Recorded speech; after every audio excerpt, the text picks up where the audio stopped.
Hello everyone, this is Crota giving you a shoutcast between Artosis and CowGoMoo here on Kulas Ravine. This game promises to be interesting. This is part of one of the newer patches, I believe. I'll have to go ahead and take a look at, let's see, the barracks. Barracks do in fact take 65. Okay, so this is not one of the newer patches as I originally thought, but hopefully this game will be interesting nonetheless. Command Center, CowGoMoo, Zerg versus Terran matchup here on Kulas Ravine. We're really wondering how this map is, or how play is going to really evolve.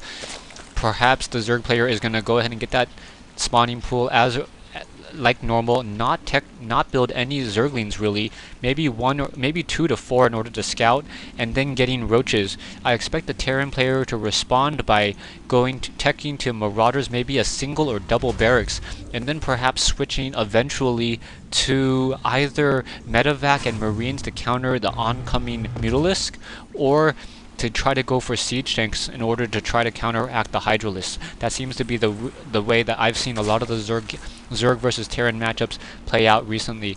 Artosis now moving off to this north-hand side, revealing that there is no cheese.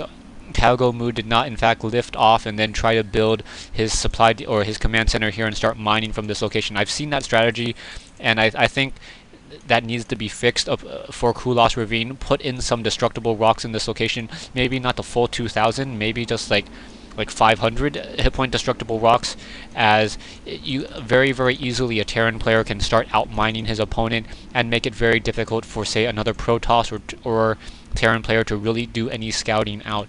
Taking a look at the front door of CowGoMoo able to choke this off with a single supply depot and the single barracks over here. A little bit curious on how or why Blizzard designed this map the way they did.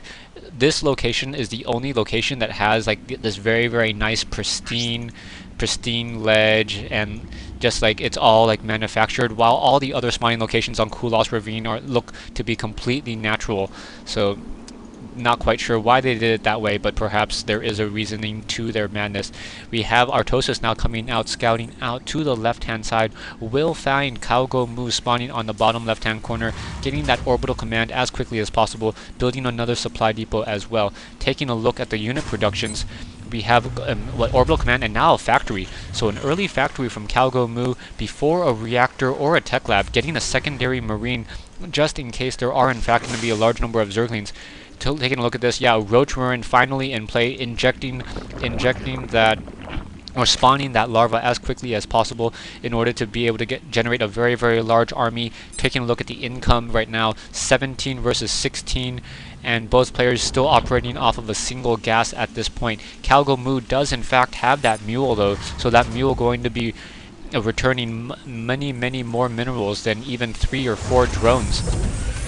Supply depot now getting in position, and now CowGoMoo repositions that barracks, dropping a tech lab in order to perhaps produce some Marauders, and also getting a bunker as well. So that bunker on this south hand side in order to be able to fight back any of those units, and also increasing the range of those Marines. Coming back over here, oh no, that's a barracks? I thought I saw a factory being built earlier. It looks like he cancelled that factory and started building a barracks instead, so going for dual barracks. But I'm not quite sure I understand this move, as Artosis is going roaches, and those siege tanks probably would have been a much better use, but perhaps he wants to go mass Marauders. Is he building a tech lab down here? Yes, building another tech lab and going for triple barracks, so trying to use Marauders to counter roaches as opposed to siege tanks. Perhaps he expects that there is no layer yet, so perhaps Artosis is going to extend the early game and try to push with mass roaches instead. So 4 roaches going to be pushing on this front door.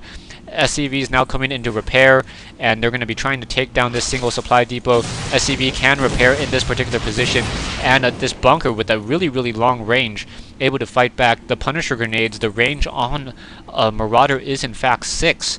So inside that bunker should have a range of 7, and that's how you saw the extended range attack of those units. Another barracks being dropped into play. Perhaps he's going to build a reactor or a tech lab. If he, not quite sure what he's going to be going for another tech lab. So he's going triple tech lab. That means that we definitely expect to see a lot of Marauder play. I expect Artosis, yeah, to go for a layer and then go for a layer and then go to Hydralisk or perhaps Mutalisk. with the amount of gas that he's invested, I would suspect Mutalisk, as he's not going to really be able to produce the necessary Marines unless he lifts off and tries to, unless he lifts off and tries to build a reactor core. He is in fact, however, researching Stim Pack, and also he may not be getting that combat shield. Taking a look once again at the harvester count, it is 27 for Artosis against 24 for CowGoMoo. Large number just roaches sitting on this front door. Perhaps those roaches should move out, and let's see what Artosis is planning to build. He's in fact going to build that Hydralisk Den, not going for the Mutalisk as I originally thought.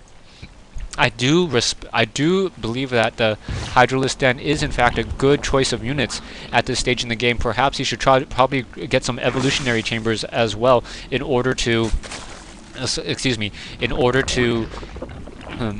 upgrade that damage and that armor on those units. Artosis has to be aware that there's a large number of Marines and Marauders now moving now. Looking to be about 2 Marines and 9 Marauders. Those Marauders now going to go ahead and take up that Zonaga Watchtower. No, deciding to double back and then deciding to push. That one Overlord sitting on this high ground going to get shot down, and Artosis is definitely going to be in trouble. Will he be able to get those Hydralisks out in time? Hydralisk Den is completed. Taking a look at the production count, 8 Hydralisks now being produced, and wow, those Marauders trying to chase down that poor Queen. Queen getting focused down, and is he going to try to transfuse infusion? No, not able to get that infusion, and no more Hydralisks should be able to be produced. Those Broodlings now going after those Marauders, and now a large number of Hydralisks and Roaches trying to push back against this fight. This Hydralisk should be able to push back this attack. And wow, no, because of those units and Stim Pack now being researched by CowGoMoo, but the rest of this army is going to be destroyed. So Artosis fending this attack off fairly well, but in a little bit of trouble as he no longer has this hatchery. Going to go ahead and drop down another hatchery for Artosis, most likely, and then try to push in on this front door. But perhaps there's siege tanks, bunkers. Nothing really with the high range units. Those Hydralisks should have that range upgrade, and with that range upgrade we'll be able to in fact start attacking that front door. Down goes that one supply depot. Will they be able to take down that tech lab is the question, without getting hit by those Marines? No, in fact getting hit by those Marines. One Hydralisk getting taken down, another Hydralisk getting taken down. But now with double bunker, CowGoMoo is fairly safely defended in this position. Perhaps those Hydralisks want to come around that back door and leave an Overlord here or up here in order to keep track of that front door, as double bunker is going to be very difficult to push in. Taking a look, we have the weapon upgrade finally on the infantry, and those Marines now trying to push back on that back door. Are those Hydralisks? Hydralisks are now just deciding to push back, not really wanting to commit. Roach is now being spawned as that hatchery is nearing completion. So Artosis trying to once again regain the economic advantage. Meanwhile, CowGoMoo getting a siege tank and getting some siege tech as well in order to be able to guard that front door a little bit better. Command center now being lifted off to that high end side. 5 SCVs in those 5 SCVs in that cargo bay, and gonna be dropped and gonna go start mining. Meanwhile, we have Roaches and Hydralisks trying to take down these destructible rocks. So destructible rocks making it much closer for Artosis to push into CowGoMoo's base. We have, what, 4 Marines with bunkers and a siege tank which is nearing completion, or a siege tank which is nearing completion, should be ready in the next 10 seconds. Marines now coming back, perhaps going to siege in here as we have a single Overlord.